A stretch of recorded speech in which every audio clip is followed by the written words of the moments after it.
Pois bem, pessoal, então para a gente detalhar um pouquinho mais sobre a arbitragem, né, após vocês assistirem os 4 vídeos, aí, isso é bem interessante, né, tem uma dinâmica muito boa e ótimos exemplos. Então lembro os senhores, né, que a arbitragem é um método de heterocomposição, na qual é escolhido uma pessoa terceira, né, um terceiro para que possa estar resolvendo o conflito. Então esse terceiro, né, denominado como árbitro, ele é escolhido livremente pelas partes, e na realidade é ele que vai chegar à decisão final, né? Ele vai impor sua vontade acerca do litígio entre as partes, tá? Isso é importante de lembrar, certo? Sobre a Lei 9.307/96, alterada pela Lei 13.129 de 2015, eu ressalto aqui para os senhores o artigo 1º, na qual ele traz como objetivo para resolver os conflitos de forma rápida, clara e sem custo para as partes.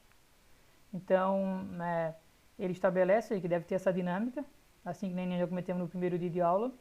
Ele também estabelece que o árbitro, né, ele vai dirimir sobre litígios que são relativos aos direitos patrimoniais disponíveis, né? É sobre isso que a arbitragem vai decidir.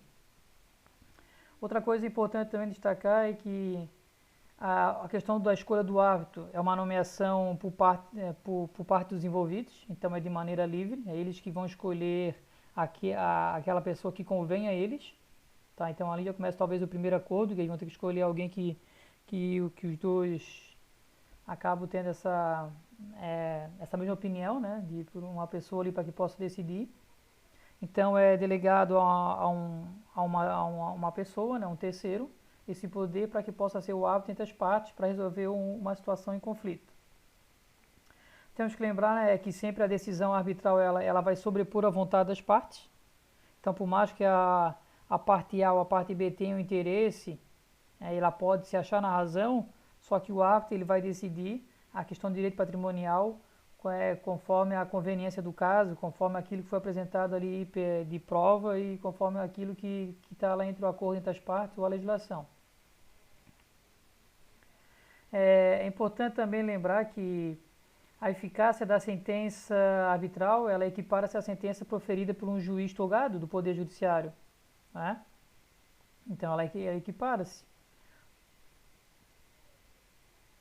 Só que também é importante dizer assim, que ela não depende da homologação do Poder Judiciário, ela equipara-se, né? Ela não depende dessa homologação, é importante lembrar isso, tá? Que nem o videozinho mostrou ali para os senhores, a questão ali de convocar, a questão ali de ter os próprios advogados, né, na ação da arbitragem, passou no vídeo, mas nem todas as situações são necessárias. Se as partes entender que pode administrar a situação aí junto do árbitro sem advogado, eles podem assim fazer, tá ok?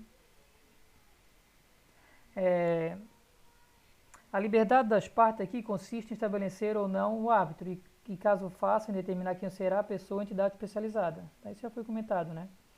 Uma das críticas que se tem aqui é que a arbitragem ela atua sobre os interesses manifestos das partes, né? Ele não atua realmente na necessidade, porque o árbitro ele vai resolver aquilo que está ali aparente, né?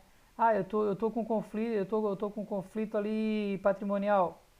Então aquilo que está exposto é aquilo que o árbitro vai resolver. Ele não vai ficar buscando lá interesse, se já tinha uma briga, já tinha uma briga familiar, né?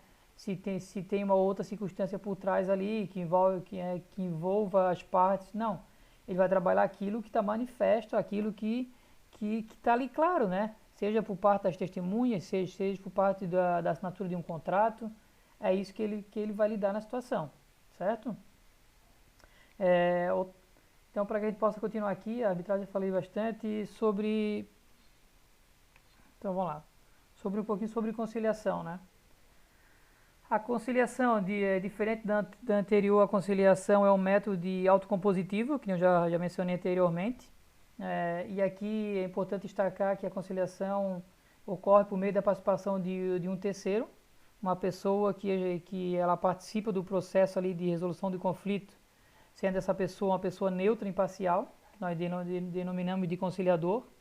Lembrando que ela vai sugerir as partes, tá? Ela vai sugerir as partes sem impor a sua vontade. Então ela pode sugerir sim, mas quem chega à conclusão final são as partes. Até mais na frente aqui eu vou trazer uns videozinhos aí da atuação policial nesse sentido, tá? É, é importante também lembrar que a conciliação ela resguarda a autonomia das partes, que nem eu acabei de mencionar. Então assim, ó, são essas partes unicamente que vão chegar à solução final do conflito e não o conciliador. No caso do juiz era quem decidia, né? Agora o conciliador não, o conciliador ele tá ali para que possa haver o diálogo entre as partes, ele vai sugerir aquilo que pode ser feito, mas não é ele que dá a decisão final. E é aplicável somente a conflitos novos, sem que haja relacionamento entre as partes. Por exemplo, uma prestação de serviço, um acidente de trânsito, né, sem vítimas ali, que daí é uma situação que dá para resolver por um conciliador, tá? Então, na realidade, não se ocupa dos conteúdos ocultos. Esse é talvez uma das críticas, né? Que nem eu mencionei anteriormente na arbitragem. Ele não procura ir a fundo, né? Ver se de repente tem algo a mais, por exemplo, a prestação de serviço. Ver se de repente não tem um problema a mais que está fazendo eles ter esse conflito, né? Essa desavença. Então ele não vai se preocupar com aquilo que está oculto. É igual a questão da arbitragem, né? Ele vai trabalhar com aquilo que está manifesto nas partes, tá? Inclusive aqui o texto aí para nós aqui o exemplo da disputa para reparação material de danos decorrentes de acidente de trânsito, sem lesão corporal, deixar bem claro, né? Então aqui dá para entender o que? Eles não têm laços de relacionamento entre as partes, é um conflito que aconteceu novo, né? Então aqui pode um conciliador, ele está nessa parte aqui procurando resolver de uma maneira alternativa as partes. Procurando resolver de maneira alternativa entre as partes o problema. É um conflito novo, um acidente de trânsito, surgiu na hora, ninguém tem relacionamento. Então ele vai sugerir aqui a solução para as partes, sem impor sua vontade. Por exemplo, bateu lá, de repente, quem bateu atrás, ele está com o documento atrasado, e o da frente quer chamar a polícia. Aí de repente o conciliador vai dizer, não, ó, pessoal, nós vamos resolver da seguinte situação. Não precisa chamar a polícia, eu vou arcar com teus custos aí do acidente da frente, porque foi eu que bati realmente, e não precisa chamar a polícia que o documento é atrasado e meu carro vai ser guinchado. Então, apenas um exemplo assim, de uma maneira bem simples assim, para que a pessoa possa estar conciliando, né? E lembrando que na realidade podemos também destacar aqui que o conciliador ele pode, né, e deve intervir com as suas posições, mas ele vai intervir sem impor a sua vontade. Ele vai intervir no sentido de sugerir a solução. Ó, toma esse procedimento que será mais correto, será mais prudente.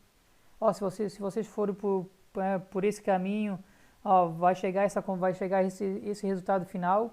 Então ele procura meio que direcionar as partes ou procura abrir a mente delas para que possa chegar a um acordo comum para resolver a situação, tá? Então eu vou dar mais um breakzinho aqui para os senhores, para tomar uma aguinha e a gente já retorna.